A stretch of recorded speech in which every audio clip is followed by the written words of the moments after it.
The last thing my son ever said to me was something I'll never forget, not because it was kind, but because it broke me. I'm 78 now, and every morning when I wake up I still hear his voice, sharp, tired, final. This isn't a story about death. It's about the silence before it, the moments I thought didn't matter, the words I swallowed because I assumed there'd be time. If I had known those would be his last words, everything would have been different.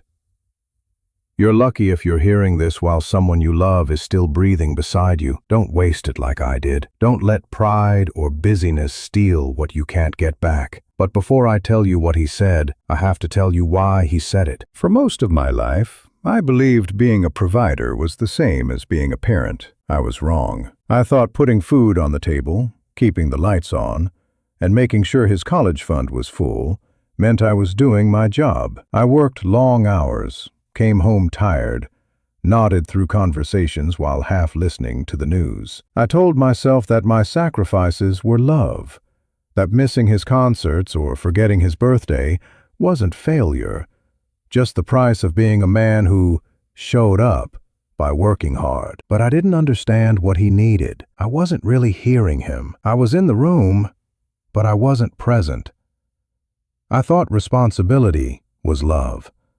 But love needs more than duty. It needs presence, words, time. I rarely said, "I love you." I assumed he knew.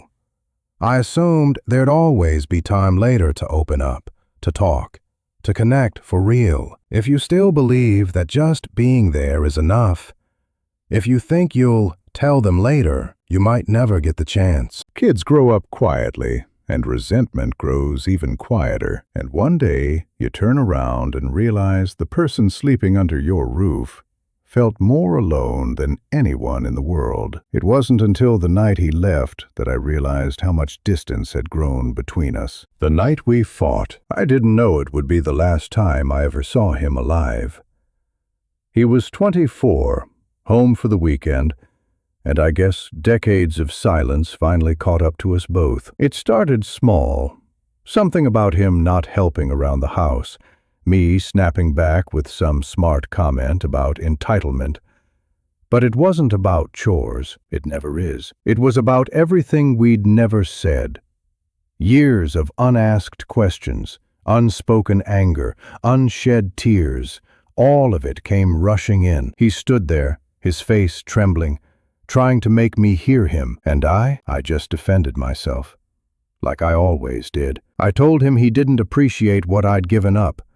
He told me he would have traded it all just to hear me say I was proud of him. He had tears in his eyes when he said it. "You always made me feel like I was never enough." Then he turned, slammed the door, and walked out into the night. That was it. That was our final conversation. I never got to say I was sorry. I never got to tell him I was proud. Or that I loved him, not just in a father's silent way, but in actual words. Hours later the call came. Accident, gone, just like that. And suddenly every word I never said became a stone in my chest. That's when I realized providing a life for someone isn't the same as living it with them. Here's what no one tells you about love and loss. The words you don't say will become the ghosts that haunt you. I was raised in a generation that didn't talk about feelings. We were taught to keep our heads down, work hard, and that actions spoke louder than words. And maybe they do, but not if your actions are empty and your words are silent. I thought keeping my emotions in check made me strong. I thought vulnerability was weakness.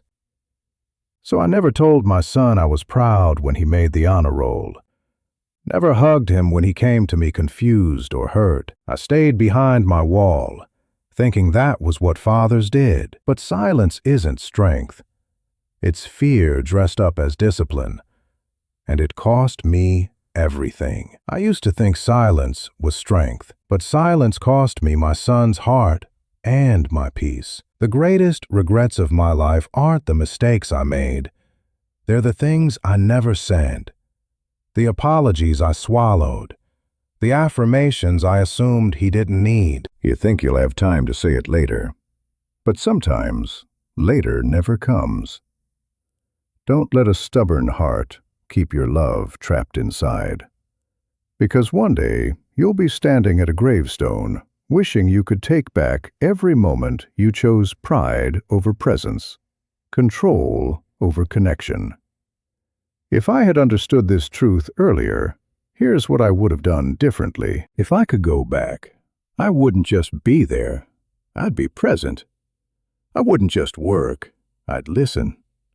Not with half my attention while checking my watch, but fully, like he was the most important thing in the world. Because he was.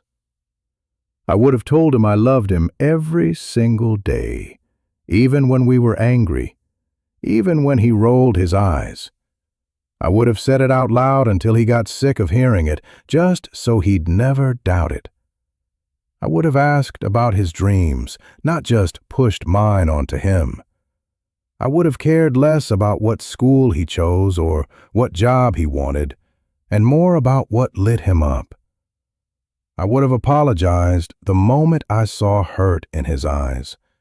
Not waited, not defended myself, just owned it, even if I didn't fully understand. I would have made time to know his friends, his favorite songs, the things that made him laugh when life was heavy. And I would have ended our conversations with love, not silence. Something simple like, "Drive safe. I'm lucky to be your dad." You still have time to do these things. But don't assume you always will. That assumption is what stole everything from me. The door can close at any moment, with no warning, no second chances. I can't change my past, but maybe my regrets can help you avoid your own. Let me ask you a question. If tomorrow never comes, will your loved ones know how you feel about them? Not just guess, not just hope, but truly know? Will your child know they made you proud? Will your partner know they mattered more than work, more than stress, more than your silence ever let on? Or will they be left to wonder, to replay conversations, to search through the spaces where your love should have filled the air? I want you to pause, really pause, and answer something honestly. When was the last time you looked someone in the eye and said, "I'm sorry, I love you, I care"? Not out of habit or guilt, but with your whole heart. When was the last time you let go of your ego long enough to just be soft with someone? Don't kid yourself. This isn't hypothetical. Any conversation could be your last. I've lived the reality of that, and I would trade anything to rewrite it. But you still have right now. You have a voice, a phone, a front door just steps away. Use them. So what are you going to do about it? Today, the clock is ticking, and it's your move now. Don't just scroll past this video and go back to your day. Stop. Please, take a breath. Pick up the phone. Call your son, or your daughter, or your mother, before the silence grows louder than your voice. Send that message. Even if it feels awkward, even if you think you're bothering them. I promise you the awkwardness lasts a moment, but the regret lasts a lifetime. Apologize first. Don't keep score on who was right or who started the fight. Your pride is worthless compared to the connection you can save today. Look at them. Really look at them and say, "I love you, and I'm truly proud of you." If there's something you need to say, a weight you need to lift, a bridge you need to build, don't wait.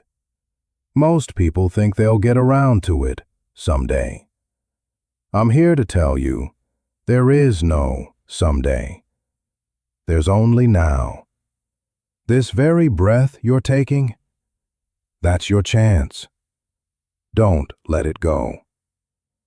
I want to leave you with one final thought. It's the lesson that came too late for me, but it doesn't have to be too late for you. Here's the one thing I want you to remember. What you don't say becomes what you regret most. Love doesn't live in what we meant to do.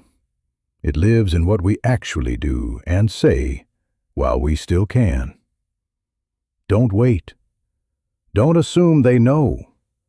They need to hear it. You need to say it. Words have power. Connection takes effort. And nothing is promised. If I could have just one more moment with my son, I wouldn't try to fix anything. I wouldn't explain or defend or reminisce. I'd just hold him. And I'd say the words I never made time to say. I see you. I'm sorry. I love you. That's it. Simple words, heavy silence, and a lifetime of wishing I'd spoken sooner. Don't waste your chance like I did. Your life is happening now. Say it. Show it. Before your silence becomes your sorrow. If this message hit home, tell me, what's one thing you need to say today? And to whom? Leave it in the comments.